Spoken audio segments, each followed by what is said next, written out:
Following the Supreme Court judgment on the political crisis in Rivers State between Wike and 27 lawmakers loyal to him and Fubara, governor of Rivers State, and his group, the Supreme Court ordered the Central Bank, the Allocations Committee, and the Executive Branch to stop federal allocations to the Rivers State government.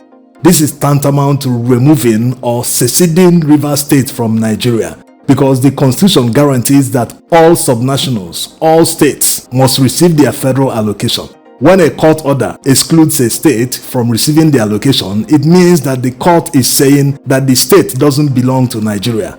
This is why PANDEF has reacted in a strong-worded statement against the judgment, calling it an invitation to war. In a statement released by their spokesman, Chika At Adiele, he said, "The attention of the Pan-Niger Delta youths under the leadership of Comrade Maobu Nangi Obu has been drawn to the shocking verdict by the Supreme Court of Nigeria ordering seizure of Rivers State allocation. The verdict is nothing short of economic sabotage against Rivers people. The Apex Court judgment is capable of truncating the peace and sustainable development being provided by the Governor of Rivers State, His Excellency Similahi Joseph Fubara. The Apex Niger Delta Youth's body is dismayed by the infantile antics of anti-democratic forces whose stock in trade is brewing crisis in a bid to topple the people's governor. We firmly condemn this judgment as it is against the tenet of the Constitution of Nigeria.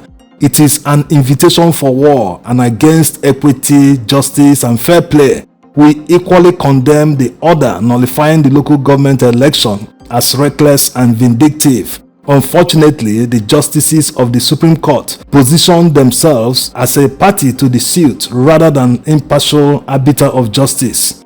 It must be noted that the principle of democracy is surely rooted on sound constitutional pronouncement to establish justice.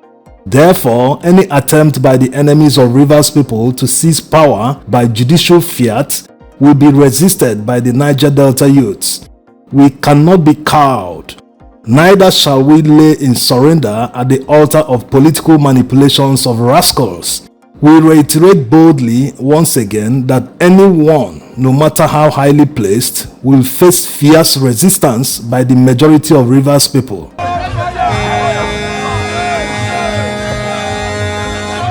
You see, many people are not reading between the lines. This judgment is very provocative. Maybe they just want to provoke people to troop out in massive numbers in the streets of Port Harcourt to try destroying things, or a serious state of anarchy. If people fall for the bait, then they will just declare a state of emergency. They will get everything they want on a platter. They will remove Fubara and they will delay that state of emergency till the 2027 elections. Yes, that's what they want, so that they can be able to install whoever they want as the governor of Rivers State and do whatever they want with the treasury of Rivers people. So people shouldn't fall for the bait. What they should do is to follow what the governor has said, that they are still studying the judgment, but nothing much has changed.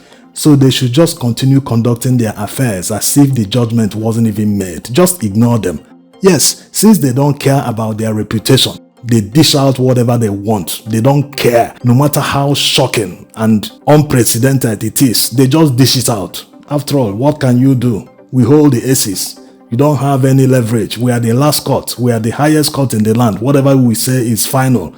Because of that, they dish out whatever they want. So people should just ignore them. Ignore them into oblivion, so that their objective in Rivers State will never be achieved. If you fall into their trap, they will use that trap and do whatever they want. Right now, they are still gauging the situation. They are still saying, how else are we going to do this? We've waited for the court. The court has given us judgment. Yes, it wasn't in doubt that they would get that judgment because the Tinubu administration has been busy constructing mansions for judicial officers, judges, and all that. So if you have a case in court and you're busy hobnobbing, embracing, bribing the justice that will determine your case, the person you have that case with stands no chance. That's how it works. They've become so shameless to the fact that you know that this man has a case that will come to the Supreme Court, but you're busy embracing, drinking, partying together in public.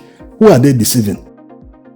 Another false narrative they are spreading is that Obasanjo stopped allocations to Lagos State when he was in power and Tinubu managed it. He eventually got judgment against him, blah blah blah, but they are not actually the same thing. The reason Obasanjo blocked federal allocations to the local governments in Lagos State, not the state allocations by the way, they are two different things. He only stopped allocations to the local government areas because Tinubu created additional 37 local government areas.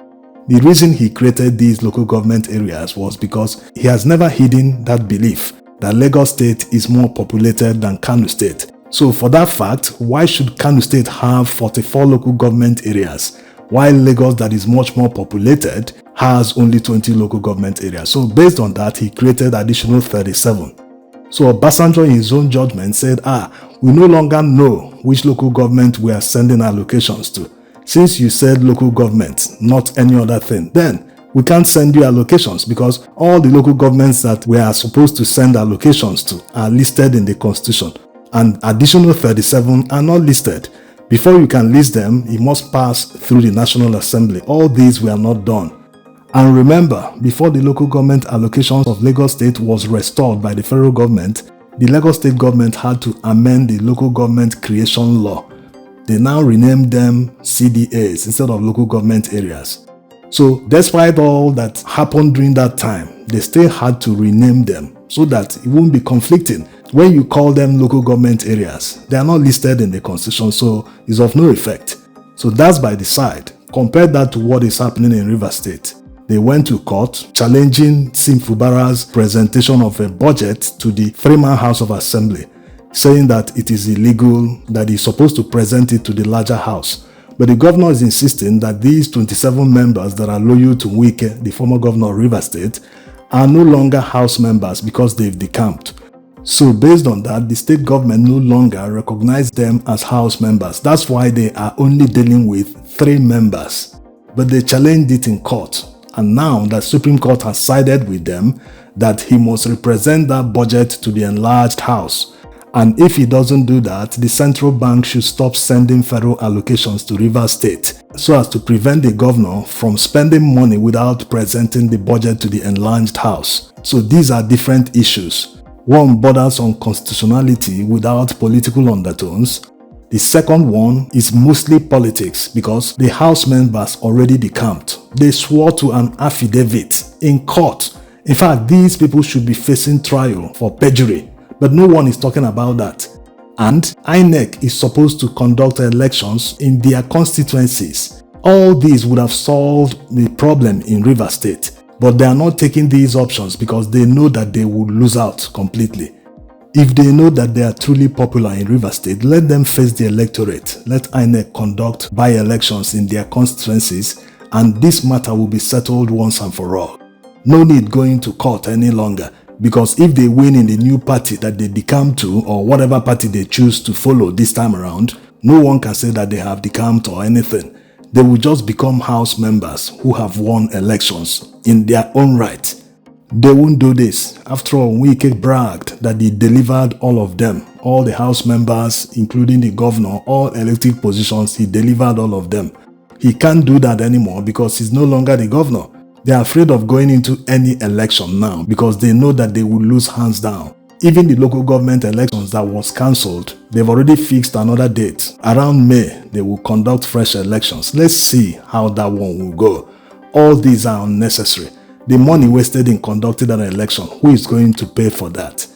These justices, they just sit down and be dishing out orders and judgments. They don't even care the economic implications. In this time around that we have serious hardship in the country, every penny is supposed to be accounted for, invested wisely. They've conducted elections, people campaigned, and you are now telling them go and do the thing afresh again. For what purpose? Just to make sure that your own people get into power. Present the budget to 3 or 4 of your friends. It is a joke taken too far. Now the Supreme Court has spoken. Let us wait for him.